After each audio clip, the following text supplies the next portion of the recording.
Baghdad کا تاجر ہے، شہر بغداد میں، وہ کہتا ہے سارا بغداد حضرت بشر آفی کی عزت کرتا تھا، سارا بغداد، یہاں تک کہ حضرت گلیوں میں ننگے پیر چلتے تھے تو چوپائے بھی پیشاب نہیں کرتے تھے، لیکن میں نہیں مانتا تھا، میرا اپنا، یہ بھی لوگوں کا شوق ہوتا ہے۔ فرماتے سارا بغداد ان سے پیار کرتا تھا، میں نہیں کرتا تھا، کیوں؟ میرے دل میں چھوٹی چھوٹی بدگمانیاں تھیں، چھوٹے چھوٹے خیالات تھے، چھوٹے چھوٹے تصورات تھے جو مجھے قریب نہیں جانے دیتے۔ کہتے میں اکثر سوچتا تھا کہ یہ شخص بڑا عجیب ہے۔ ایک دن میں نے کہا میں نے جاسوسی کرنی ہے، پتہ کرنا ہے۔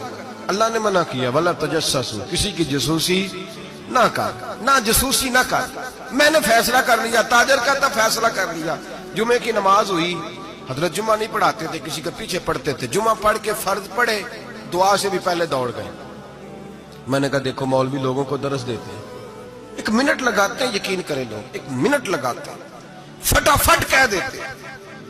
داڑھی والا ایک بچہ آ کے ایک دن میرے پاس رو ہی پڑا، کہنے لگا حضرت جی میں کس مصیبت کا شکار ہو گیا ہوں، معاذ اللہ، بڑی تکلیف میں، ذرا سی کو غلطی کرتا ہوں تو لوگ ڈائریکٹ میری داڑھی پہ اعتراض کرتے ہیں۔ ہمیں خیال ہونا چاہیے، بغیر داڑھی والے کو اجازت ہے جو مرضی کرتا پھرے، اور جس نے چند داڑھی کے بال بڑھا لیے اس کا آپ نے تمسخر اڑایا، مذاق اڑایا۔ جس شخص نے سر پہ ٹوپی پہن لی اس کا مذاق اڑانا شروع کر دیا۔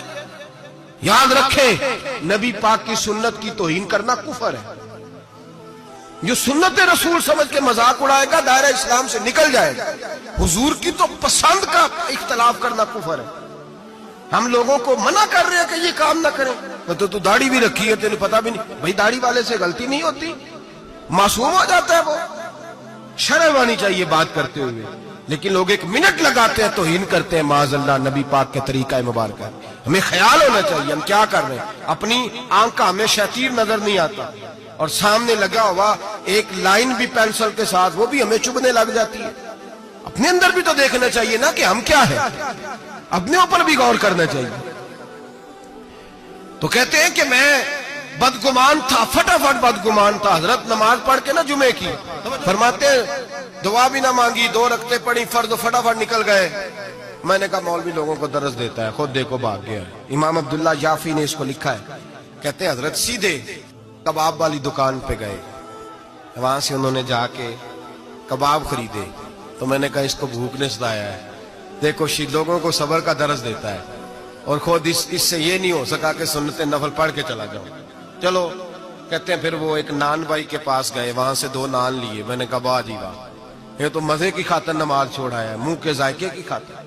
کہتے ہیں پھر وہ جنگل کی طرف گئے، تو میں نے کہا مولوی سبزے پہ بیٹھ کے کھائے گا، اور بدگمانی۔ کہتے ہیں چلتے چلتے جنگل میں گئے، ایک جھونپڑی آئی، بغداد کے پیر نے جھونپڑی کا دروازہ کھولا، جب اندر گئے تو ایک شخص بیٹھا ہے جس کی ٹانگیں بھی کوئی نہیں، ہاتھ بھی کوئی نہیں، اور کہتے ہیں پھر حضرت بشر آفی گھٹنوں کے بل بیٹھے، اور پیالے میں پانی لیا، اور اس کے منہ سے پانی نکل رہا تھا، کوئی اور ہوتا تو گھن کرتا، کپڑا بچھایا، اور پھر روٹی کے لقمے توڑ توڑ کے منہ میں ڈالے۔ کہتے ہیں میں کانپا اس وقت جب وہ شخص کہنے لگا حضرت جی 19 سال ہو گئے، اب ہر روز روٹی کھلا کے جاتے ہیں، ہر روز روٹی کھلا کے جاتے ہیں، کپڑے بدلتے ہیں، میرے گھر کا کام کرتے ہیں۔ کہتے ہیں میں رونے لگا، اتنا بڑا شخص۔ فرماتے ہیں جب بات اس کی ختم ہوئی، کھانا کھلایا، تو حضرت بشر آفی نے اس کے کٹے ہوئی ٹانگ پہ ہاتھ رکھا اور فرمانے لگے معاف کر دینا، مولانا نے جمعہ لمبا کر دیا تھا، مجھے آنے میں دیر ہو گئی، ابھی میں نے سنتیں پڑھنی ہے، نفل پڑھنے۔ فرماتے ہیں میں رو پڑا، میری چیخ نکل گئی، اور میں حضرت بشر آفی کے قدموں میں ہاتھ رکھ کے کہنے لگا، میں نے کہا بابا جسے میں تیری غلطی سمجھتا تھا وہ تو تیرا سب سے بڑا کردار ہے، جس پر میں جاسوسی کر رہا تھا وہ تو اعلیٰ درجے کی تیری ولایت ہے۔ آج سمجھ آئی ہے کہ بغداد کے جانور بھی تیرا ادب کیوں کرتے ہیں۔ تو اللہ کی مخلوق سے پیار کرتا ہے تو بے زبان مخلوق بھی تیری تابعدار ہو گئی۔ آج سمجھ آئی، آج او بھائی کچھ تو مجبوریاں رہی ہوں گی، یوں ہی کوئی بے وفا نہیں ہوتا۔ 1 منٹ میں جاسوسی کرنا، عیب بیان کرنا، عیب جوئی کرنا، عیب گوئی کرنا، نہ کسی کے حال پہ طنز کر، نہ کسی کے غم کا مذاق اڑا، وہ جسے چاہے جیسا نواز دے۔